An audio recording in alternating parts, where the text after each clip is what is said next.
أعوذ بالله من الشيطان الرجيم بسم الله الرحمن الرحيم بسم الله الرحمن الرحيم فحملته فانتبذت به مكانا قصيا فأجاءها المخاض إلى جذع النخلة قالت يا ليتني مت قبل هذا وكنت نسيا منسيا فناداها من تحتها ألا تحزني قد جعل ربك تحتك سريا۔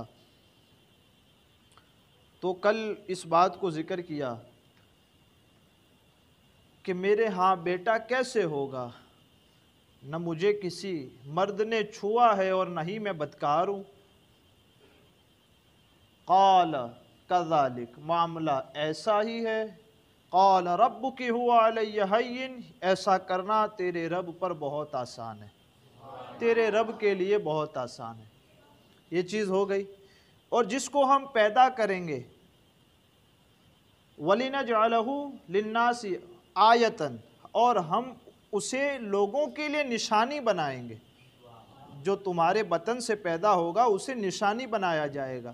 حضرت عیسیٰ علیہ السلام کے بارے میں بتایا جا رہا ہے۔ حضرت عیسیٰ علیہ السلام نشانی ہے۔ کیسی نشانی ہے؟ آپ کے بارے میں بتایا جاتا ہے کہ آپ بیٹھتے تو جو لوگ آپ کے قریب آ کر بیٹھتے نا، تو آپ کے جسم کی برکت کی وجہ سے کچھ دیر کے بعد وہ ایمان لے آتے تھے۔ نشانی ہے کہ جس کی ہم نشینی، جس کا قرب، جس کے پاس بیٹھنا غیر مومن کو، غیر مسلم کو مسلمان بنا دیتا تھا۔ ایک چیز یہ تھی۔ دوسری چیز کیا ہے کہ ان کے 4 نام ان کے رب کی طرف سے آئے ہیں۔ ایک دو نہیں، 4 نام بیان ہوئے۔ ایک عیسیٰ بن مریم، دوسرا مسیح، تیسرا کلمت اللہ بھی کہا گیا آپ کو، اور چوتھا روح اللہ بھی آپ کو کہا گیا۔ 4 نام ہے جو ان کے رب کی طرف سے آئے۔ اور کہا یہ کائنات میں، پورے یونیورس میں، جب سے حضرت آدم علیہ السلام ہیں، قیامت نہیں آئے گی تب یہ اکیلے ہیں کہ جس کی کنیت، جس کو یاد ماں کی طرف سے کیا جاتا ہے۔ یہ نشانی ہے، اس جیسا کوئی نہیں دوسرا، یعنی کہ ان کی کنیت باپ سے نہیں بلکہ ان کی والدہ سے یاد کی جاتی ہے۔ چوتھا کا یہی ہیں جنہوں نے پالنے میں اعلان فرمایا ہے، اپنے جھولے میں رہتے ہوئے قال انی عبد اللہ آتانی الکتاب وجعلنی نبیا، رب نے مجھے کتاب بھی عطا فرمائی اور مجھے نبی بنا کر کے بھیجا۔ جھولے میں بات کریں گے۔ یہ سارا کیا ہے؟ کہا یہ نشانی بنایا گیا ان کو، جو تمہارے بیٹا ہے اس کو، تمہارا جو بیٹا ہوگا اس کو۔ اب یہاں جو خوبصورت نوجوان حضرت جبرائیل علیہ السلام، اب انہوں نے پھونک ماری، تو بعض میں یوں ہے کہ ان کی آستین میں پھونک ماری، اور بعض مفسرین نے یوں کہا ان کے چہرے پر پھونک ماری۔ اب جیسے ہی چہرے پر پھونک ماری جاتی ہے، وہ اپنے اندر حمل کو محسوس کر لیتی ہے کہ وہ حاملہ ہو چکی۔ اب یہ فحملتہ، پھر حضرت مریم حاملہ ہو گئی، فانتبذت بہ مکانا قصیا، تو اسے لے کر، اپنے حمل کو لے کر ایک دور جگہ پر چلی گئی، بستی سے دور چلی گئی نا، چلی گئی۔ اس کے بعد کیا کہا جاتا ہے؟ فَأَجَاءَهَا الْمَخَاضُ إِلَى جِذْعِ النَّخْلَةِ قَالَتْ يَا لَيْتَنِي مِتُّ قَبْلَ هَذَا وَكُنْتُ نَسْيًا مَنْسِيًّا، پھر بچے کی پیدائش کا درد۔ فَأَجَاءَهَا الْمَخَاضُ، بچے کی پیدائش کا ڈر، بچے کی پیدائش کا درد، تکلیف، درد ذہ جس کو کہتے ہیں۔ إِلَى جِذْعِ النَّخْلَةِ، اسے ایک کھجور کے تنے کی طرف لے آیا۔ ایک ایسی عورت ہے کہ جس کے بارے میں، جس کی پارسائی کے چرچے ہیں کہ جسے مرد نے ہاتھ نہیں لگایا، اس کے کمرے میں اس کے خالو حضرت زکریا کے علاوہ کوئی نہیں جاتا۔ اب وہ حاملہ ہو گئی اچانک رب کے قدرت سے۔ اب حمل کے ظہور کا وقت بھی آ گیا، بچے کی پیدائش کا وقت بھی آ گیا، تو ایسی عورت جس کی پارسائی کے چرچے ہوں تو وہ کوئی جگہ تو ڈھونڈے گی، آڑ جہاں جا کر ہی پیدائش ہوگی بچے کی۔ تو کہا جب وہ دور ہو گئی نا، تو ریگستان کے اندر جنگل کی طرف جب چلی تو ایک سوکھا ہوا کھجور کا درخت تھا، اس کھجور کے درخت کے نیچے فَأَجَاءَ الْمَخَاضُ إِلَى جِذْعِ النَّخْلَةِ، کھجور کے تنے کی طرف وہ گئی اور اپنے آپ کو چھپانے لگی، وہاں پر لے آیا۔ قالت یا لیتنی مت قبل هذا وکنت نسیا منسیا، اور کہتی ہیں اے کاش میں اس سے پہلے مر گئی ہوتی۔ اور میں کوئی بھولی بسری ہو گئی ہوتی، مجھے کوئی چیز یاد ہی نہ ہوتی۔ یہ کیوں ہے؟ انہیں تو پتا ہے کہ یہ سارا معاملہ جو ہے وہ ان کے رب کی طرف سے، لیکن کل کو لوگوں کو جواب دینا ہے جی۔ حضرت عیسیٰ کو لے کر کے جائیں گی جب لوگوں کے درمیان، تو اب لوگ تہمت لگائیں گے یا نہیں لگائیں گے؟ لوگ ان کے بارے میں نازیبہ کلمات کہیں گے یا نہیں کہیں گے؟ تو یہاں اس بات سے ڈرتی تھی۔ انہیں یہ ڈر نہیں تھا کہ یا میرے بچہ ہی نہ پیدا ہوتا، یہ ڈر نہیں تھا۔ ڈر کیا تھا؟ کہ میرے لیے تو معاملہ بڑا آسان ہے کہ یہ میرے رب کی قدرت ہے، لیکن اس کو کل لوگوں کے سامنے بھی تو بیان کرنا ہے، تب ان کو کیا جواب دیں گے؟ اس وجہ سے انہوں نے ڈر کے مارے یہ الفاظ کہیں، کاش اس سے پہلے میں مر چکی ہوتی یا پھر مجھے کچھ یاد ہی نہ ہوتا۔ اور اس کے بعد آگے کی بات آتی ہے، فَنَادَاهَا مِن تَحْتِهَا۔ پہلے تو کیا تھا؟ جبرائیل کے ذریعے باتیں کی گئی تھی نا، اب ان کا رب ان سے کلام فرماتا ہے۔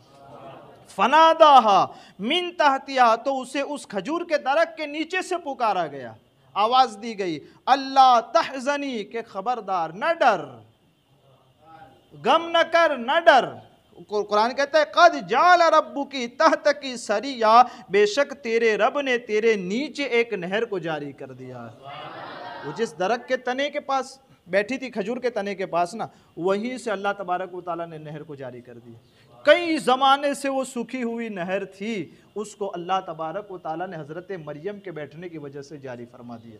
اور اس کے بعد قرآن مقدس بیان فرماتا ہے وَحُزِّي إِلَيْكِ بِجِزْءِ النَّخْلَةِ تُسَاقِطْ عَلَيْكِ رُطَبًا جَنِيًّا، اور کھجور کے تنے کو پکڑ اور اپنی طرف ہلاؤ اسے، وہ تم پر عمدہ تازہ کھجوریں گرائے گا۔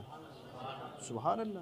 ارے بھئی ابھی گئی تھی تو سوکھا تھا وہ درخت، ابھی یہ چند منٹوں میں کیا ہو گیا کہ یہ ہرا بھرا ہو گیا۔ کہا یہ رب کی قدرت کاملہ ہے، جو بغیر باپ کے بیٹا دے سکتا ہے، وہ ایک لمحے میں سکے ہوئے درخت کو ہرا بھرا بھی کر سکتا ہے۔ اتنا نہیں، ہرا بھرا بھی ہو گیا، چند منٹوں میں دیکھتے دیکھتے کھجوریں بھی لگ گئی، دیکھتے دیکھتے پک بھی گئی، اور وہ ہلانے لگی تو پکی ہوئی کھجوریں گرنے بھی لگ گئی۔ یہ سارا کیا ہے؟ کہا یہ سارے قدرت کے نظارے ہیں، یہ ہمارے اور آپ کے رب کی طاقت ہے کہ وہ لمحے میں سارا کچھ کر دیتا ہے۔ لفظ کن فرماتا ہے اور فیکن وہ چیز ہو جاتی ہے۔ ٹھیک، بجز النخلۃ تساقط علیک رطبا جنیا، تم اسے اپنی طرف ہلاؤ، وہ تم پر عمدہ تازہ کھجوریں گرائے گا، فکلی، کھاؤ اسے، وشربی، اور جو یہ پانی کی نہر بہہ رہی ہے پیسے پانی کو پیو، وقرری عینا، اور اس کے ذریعے اپنی آنکھوں کو ٹھنڈک پہنچاؤ۔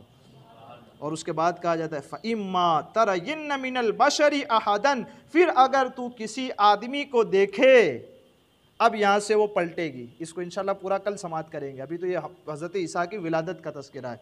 فَكُلِي وَاشْرَبِي وَقَرِّي عَيْنًا، تو اسے کھا اور پی اور اپنی آنکھوں کو ٹھنڈی رکھ۔ فَإِمَّا تَرَيِنَّ مِنَ الْبَشَرِ أَحَدًا، پھر اگر تو کسی آدمی کو دیکھے، حضرت عیسیٰ کی ولادت ہو گئی، کہا اب اس کو لے کر جہاں جانا ہے، جس علاقے میں رہتی ہے وہ جائیں گی تو صحیح۔ کہا اب اگر کسی مرد کی نظر تجھ پہ پڑے اور جب وہ تجھ سے سوال کرے کہ یہ بچہ کہاں سے آیا، نہ مریم کا نکاح ہوا ہے، نہ مریم کے باپ دادا میں کوئی ایسی چیز ہے، نہ کوئی غلط بیانی ہے، نہ کوئی غلط معاملہ ہے، کچھ بھی نہیں ہے، سارے پارسا گھرانہ ہے، نبیوں کا گھرانہ ہے، اور ان کا نکاح بھی نہیں ہوا، تو تم سے پوچھے گا کوئی مرد کہ یہ بچہ کہاں سے آیا، تو کیا کہنا، فَقُلِي إِنِّي نَظَرْتُ لِلرَّحْمَنِ صَوْمًا فَلَا نُكَلِّمَ الْيَوْمَ إِنسِيًّا، کہہ دینا کہ میں نے آج رحمان کے لیے روزے کی نظر مانی ہے کہ تو آج ہرگز میں کسی آدمی سے بات نہیں کروں گی۔ ہمارے یہاں ایسا ہے کہ کھانے سے رکنے کا روزہ ہوتا ہے، صبح سے شام تک ہم کیا کرتے ہیں، کہا کھانا پینا اور جماع سے رکے رہتے ہیں، کہا یہ روزہ ہوتا ہے۔ پہلے کی شریعت میں ایسا روزہ تھا جس میں بات بھی نہیں ہوتی تھی، کھانے پینے سے رکنے کا بھی روزہ ہے، اور دوسرا روزہ کیسا ہے، کہا ایک آدمی کسی سے بھی صبح سے شام تک بات نہیں کرے، وہ بات نہ کرے تو سمجھ اشارے سے بتا دیتا کہ میں نے روزہ رکھا ہے، کس چیز کا، کہا تم سے بات نہیں ہوگی۔ حضرت ابو ہریرہ کہتے ہیں میرے آقا علیہ السلام نے ارشاد فرمایا، حضور نے صوم وصال رکھنے سے بھی منع فرمایا، اور نظر جو چپ ہونے کا روزہ رکھا جاتا ہے اس سے بھی منع فرما دیا۔ میرے امتیوں پر کوئی چیز مشکل نہیں ہوگی، سبحان اللہ، ہے نا، رحمت ہے حضور علیہ السلام بھی اور آپ کا دین بھی ہمارے لیے رحمت ہے۔ وہ یہ کیوں کہلوایا گیا؟ بھئی حضرت مریم خود نہیں کہہ سکتی کہ بھئی میرے ہاں بیٹا پیدا ہوا ہے، لو دیکھ لو یہ رہا وہ بیٹا، لیکن اللہ نے کیا حکم دیا، مریم تم مت کچھ بولنا، تم کہنا میں نے روزہ رکھا ہے، اشارہ کر دینا۔ کہا ایسا کیوں ہے؟ کہا اس لیے کہ تہمت کس کے لیے لگ رہی ہے، کس کی وجہ سے لگ رہی ہے؟ کہا بیٹے کی وجہ سے لگ رہی ہے۔ تہمت کس پہ؟ کہا ماں پہ لگ رہی ہے۔ تو کہا ماں تم روزہ رکھ لو، جس کی وجہ سے تہمت لگائی جا رہی ہے اسی کی طرف اشارہ کرنا، وہ بیٹا خود ہی بول دے گا۔ اب تہمت لگنے کا کوئی سوال ہی نہیں ہوتا ہے، سمجھ رہے؟ اس لیے حضرت مریم کو کہا چپ ہو جائیے، آپ کا بیٹا ہی جواب دے گا۔ اب یہاں جو ایک بات مجھے آپ آخری کہنی ہے وہ یہ ہے کہ اسباب کے بغیر رب نے پیدا فرمایا حضرت عیسیٰ کو۔ ہمارے یہاں کیا ہے؟ مطلب اسباب کیا ہوتا ہے کہ ایک مرد ہوتا ہے، ایک عورت ہوتی ہے، شادی ہوتی ہے، اس کے بعد بچے کی ولادت ہوتی ہے، یہ اسباب ہے۔ اور اسی وجہ سے یہ ایتھیزم والے ملحد لوگ یہ کہتے ہیں کہ یہ جو کائنات اور یونیورس بنی ہے نا، ایسے ہی نہیں بنی، کا ایک دھڑاکہ ہوا اور اچانک دنیا بن گئی۔ سمجھ رہے ہیں نا؟ ہم بھی کہتے ہیں کہ اچانک نہیں بنی، ساری چیزوں کو اللہ نے سب سے پہلی بار بنایا تو بغیر وسیلے اور بغیر سبب کے پیدا فرمایا۔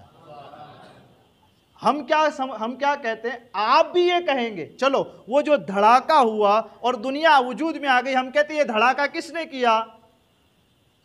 اب وہ خاموش، چپ۔ سمجھ رہے ہیں نا؟ جتنے دوسرے ادیان والے ہیں جو کہتے ہیں آپ کا مذہب بڑا ڈیفیکلٹ ہے، آپ کے مذہب میں ہم کو سمجھ میں نہیں آتا، یہ معاملات ہیں، یہ معاملات ہیں، طلاق دینے کا مسئلہ ہے خالی مرد کے پاس ہے، عورت کو کوئی حق نہیں ہے، اس کو تو پردے میں رکھا گیا ہے، قید میں رکھا گیا ہے، یہ کرنا چاہے تو نہیں کر سکتا، وہ کرنا چاہے تو نہیں کر سکتا۔ یہ جتنے سارے اعتراض کرتے ہیں وہ کیا کہتے ہیں؟ تم جس رب کو مانتے ہو کہا وہ کیسا ہے؟ کہا وہ یوں کہتے ہیں کہ یہاں ایک دھڑاکہ ہوا اور اس کے بعد دنیا وجود میں آ گئی۔ ہم نے کہا چلو تم نے اتنا تو مانا کہ ایک دھڑاکہ ہوا، ہم یہ کہتے ہیں یہ سب سے پہلی مرتبہ جو ایکسپلوژن ہوا وہ کس نے کیا؟ اب وہ کہتے ہیں وہ تو ہم کو بھی پتا نہیں کس نے کیا۔ میں نے کہا جس نے کیا اس کو ہمارا رب کہتے ہیں، اس کو ہم رب کہتے ہیں جس کو پہلی بار، مطلب یہ ان کے قول کے مطابق ہم نے جواب دیا۔ یہاں سارا کیا ہے؟ انسان کی پیدائش جو ہوتی ہے، جو حضرت آدم سے لے کر، بڑی تفصیل ہو سکتی ہے اس کی کرنے جائیں تو، حضرت آدم سے لے کر قیامت تک جو انسانوں کے پیدائش کا جو سلسلہ ہے وہ 6 طریقے سے انسان پیدا ہوا۔ حضرت آدم کا نہ باپ ہے نہ ماں ہے، کوئی چیز نہیں ہے، پیدا ہو گئے، ایک طریقہ۔ دوسرا حضرت حوا ہے، کہا کیا ہے؟ کہا وہاں بھی باپ نہیں ہے وہاں بھی ماں نہیں ہے، کیا ہے؟ حضرت آدم کی پسلی کو نکالا گیا اور حضرت حوا کو بنا دیا گیا۔ اب یہاں آ جائیے حضرت یحییٰ کے یہاں، حضرت زکریا کے یہاں، کہا عورت تو موجود ہے لیکن بانجھ ہے جس سے بیٹا پیدا نہیں ہو سکتا، ہم نے وہاں بھی کر کے دکھا دیا۔ اب اس کے بعد اور نیچے آ جائے حضرت عیسیٰ علیہ السلام کے ہاں، کہا یہاں کیا ہے؟ کہا باپ ہی سرے سے نہیں ہے اس کے باوجود بھی بیٹا ہوتا ہے۔ تو یہ جتنے ادوار ہے اور ہمارے اور آپ کا معاملہ، کہا باپ آئے بیٹا ہے، اور باپ آیا عورت آئی اور اس کے بعد بیٹا ہوتا ہے، یہ ایک سلسلہ ہے۔ تو ایسے 6 طریقے بتائے گئے ہیں، اور حمل کے وضع حمل کے بھی بہت سارے طریقے بتائے گئے ہیں۔ 6 مہینے میں بھی ہو جاتا ہے، 8 مہینے میں بھی ہوتا ہے، 9 مہینے میں بھی ہوتا ہے، اور بہت ساری چیزیں ہیں اس میں جو بیان کی جا سکتی ہے۔ ہمارے اور آپ کے سمجھنے کے لیے کیا ہے کہ اللہ تبارک و تعالیٰ نے یہ اسباب بنائے ہیں کہ اب اگر بیٹا پیدا ہوگا تو ایک مرد ہوگا ایک عورت ہوگی اور اس کے بعد بیٹا ہوگا، لیکن اس کے بغیر بھی وہ رب قدرت رکھتا ہے کہ بغیر کسی وسیلے کے بھی بیٹا عطا فرما دے۔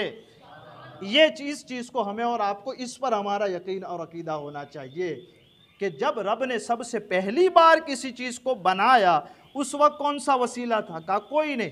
رب نے سب سے پہلی مرتبہ جتنی چیزوں کو کائنات میں بنایا ساری کی ساری چیزیں بغیر وسیلے اور بغیر کسی محتاجی کے بنائی، ہاں، اور اس کے بعد اس کا نظام بنا دیا۔ کہا کیا ہوگا؟